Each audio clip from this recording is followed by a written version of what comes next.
कहीं कोई शक नहीं है कि ईवीएम में बाकायदा गड़बड़ी की जाती है और मोदी सरकार, ये यूं कहो प्रधानमंत्री मोदी जिस जगह भी जीतना चाहते हैं वहां ईवीएम के माध्यम से जीत के आते हैं। इलेक्शन कमीशन उनके हाथ की लगभग कठपुतली बन चुका है। ये जनता पार्टी 2014 से पहले ईवीएम के खिलाफ खुल के बोलती थी। इवन उनके सबसे बड़े नेता लाल कृष्ण आडवाणी वो भी बोलते थे ईवीएम के। जीवीएल नरसिम्हा जो उनके सांसद हैं, उन्होंने 246 पेज की एक किताब लिखी डेमोक्रेसी एट रिस्क और दुनिया भर के उदाहरण दिए कि ईवीएम में किस तरह से घपला होता है, किस तरह से इसकी हैकिंग होती है, किस तरह से मैनिपुलेशन होती है और दुनिया भर के उदाहरण दिए कि इतने देशों ने इसको छोड़ दिया। जिन देशों ने ईवीएम का खोज की, जिन्होंने निर्माण किया, जो पार्टी सबसे ज्यादा विरोध करती थी, आज वो पार्टी ईवीएम को छोड़ने को तैयार नहीं है। सवाल नहीं उठता क्यों? बहुत साफ है, क्योंकि ईवीएम जिस दिन खत्म हो जाएगी उस दिन हो सकता है बीजेपी राजनीतिक परिदृश्य से ही खत्म हो जाए। आज की तारीख में चंद जो उनके अंध भक्त हैं उनके अलावा बीजेपी को कोई पसंद नहीं करता,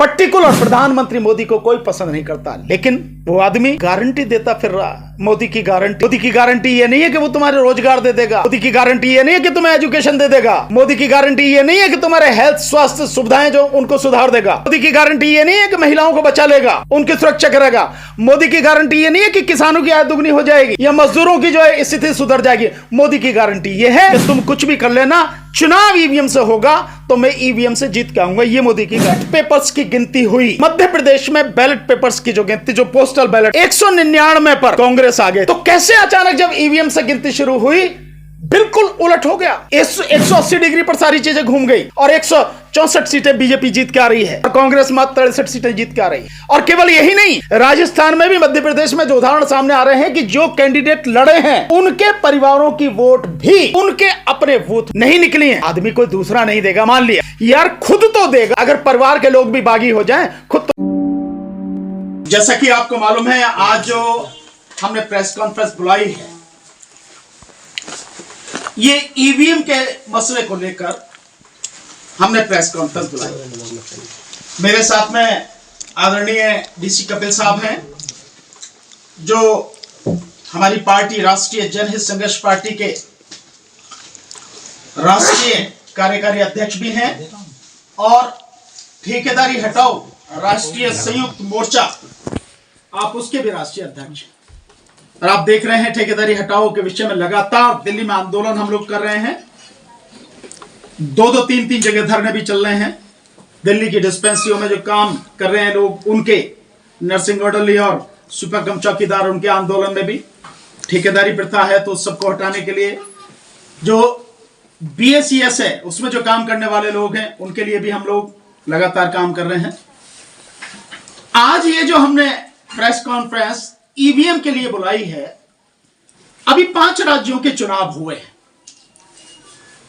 जिसमें राजस्थान, मध्य प्रदेश, छत्तीसगढ़, तेलंगाना और मिजोरम। तेलंगाना में कांग्रेस की सरकार बनी, मिजोरम में एक नई पार्टी है उसकी सरकार बनी। बाकी 3 राज्यों में, मध्य प्रदेश, छत्तीसगढ़ और राजस्थान में बीजेपी की सरकार बनी। और आपने देखा होगा कि रिजल्ट आने के बाद जैसी सरकार बनी है तो ऐसे वो लोग जो अब तक कभी बोलते नहीं थे, चुप बैठे थे, वो भी ईवीएम पर सवाल उठाने लगे। जैसे कांग्रेस के दिग्विजय सिंह, उन्होंने ईवीएम पर सवाल उठाया और सुना उन्होंने मार्च भी किया। इसके साथ साथ समाजवादी पार्टी के राष्ट्रीय अध्यक्ष माननीय अखिलेश यादव जी ने भी ईवीएम पर सवाल उठाया और भी बहुत लोग ईवीएम पर लगातार सवाल उस दिन से उठा रहे हैं। और हम तो लगातार इसके विषय में 2019 से 30 मई 2019 से लगातार आवाज उठा रहे हैं। आंदोलन भी किए, जंतर मंतर पर 4-5 हमने आंदोलन किए, 4 बार राष्ट्रपति को ज्ञापन दिया, प्रदर्शन किया, धरना किया, उसके अलावा सिग्नेचर कैंपेन भी चलाया। तो लगातार हम लोग इस पर आवाज उठाते रहे।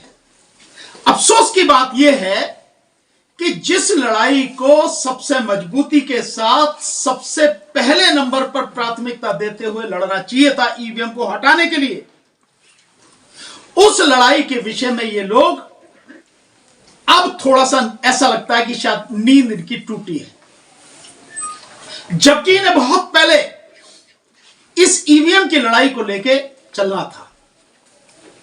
इसमें कहीं कोई शक नहीं है कि ईवीएम में बाकायदा गड़बड़ी की जाती है और मोदी सरकार, ये यूं कहो प्रधानमंत्री मोदी जिस जगह भी जीतना चाहते हैं वहां ईवीएम के माध्यम से जीत के आते हैं। इलेक्शन कमीशन उनके हाथ की लगभग कठपुतली बन चुका है। यद्यपि भारत के संविधान के अनुसार और इलेक्शन कमीशन की जो जिम्मेदारी है, इसीलिए उसको बिल्कुल इंडिपेंडेंट रखा गया। और एक बार अगर सरकार बना भी दे तो वही सरकार उसे हटा ना सके, उसके लिए उसको हटाने का तरीका, इलेक्शन कमीशन को हटाने का तरीका जो बनाया गया वो महाभियोग के माध्यम से, जैसे आप सुप्रीम कोर्ट के जज को हटा सकते हैं, वो प्रक्रिया रखी गई। इतना सुरक्षित करके उसको रखा गया, लेकिन बावजूद इसके वर्तमान में पिछले 8-9 साल से आप देखेंगे, 10 साल से देखेंगे, जो इलेक्शन कमीशन है वो सरकार की कठपुतली के रूप में काम कर रहे हैं। और बहुत अफसोस की बात यह है, क्या यह सवाल लोगों के दिमाग में आना नहीं चाहिए कि जो भारतीय जनता पार्टी 2014 से पहले ईवीएम के खिलाफ खुल के बोलती थी, इवन उनके सबसे बड़े नेता लाल कृष्ण आडवाणी वो भी बोलते थे ईवीएम के खिलाफ।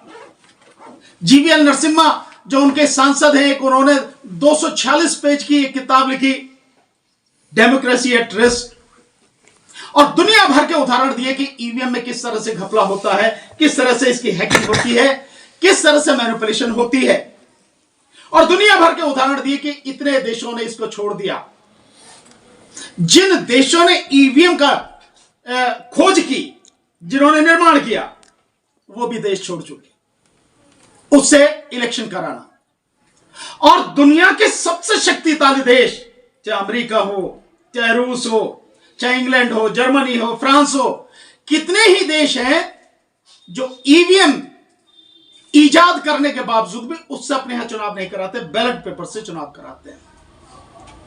लेकिन जो पार्टी सबसे ज्यादा विरोध करती थी, आज वो पार्टी ईवीएम को छोड़ने को तैयार नहीं है। सवाल नहीं उठता क्यों? बहुत साफ है, क्योंकि ईवीएम जिस दिन खत्म हो जाएगी उस दिन हो सकता है बीजेपी राजनीतिक परिदृश्य से ही खत्म हो जाए। आज की तारीख में चंद जो उनके अंधभक्त हैं, उनके अलावा बीजेपी को कोई पसंद नहीं करता, पर्टिकुलर प्रधानमंत्री मोदी को कोई पसंद नहीं करता। लेकिन वो आदमी गारंटी देता फिर रहा, मोदी की गारंटी है। मोदी की गारंटी ये नहीं है कि वो तुम्हारे रोजगार दे देगा, मोदी की गारंटी ये नहीं है कि तुम्हें एजुकेशन दे देगा, मोदी की गारंटी ये नहीं है कि तुम्हारे हेल्थ स्वास्थ्य सुविधाएं जो उनको सुधार देगा, मोदी की गारंटी ये नहीं है कि महिलाओं को बचा लेगा, उनकी सुरक्षा करेगा, मोदी की गारंटी ये नहीं है कि किसानों की आय दुगनी हो जाएगी या मजदूरों की जो है स्थिति सुधर जाएगी। मोदी की गारंटी ये है कि तुम कुछ भी कर लेना, चुनाव ईवीएम से होगा तो मैं ईवीएम से जीत के आऊंगा। ये मोदी की गारंटी, असली गारंटी मोदी की ये है। अब जब चुनाव हो चुके हैं और चुनाव में बीजेपी जीत के आ चुके, उसके बाद मैं नहीं समझता कुछ रह गया होगा।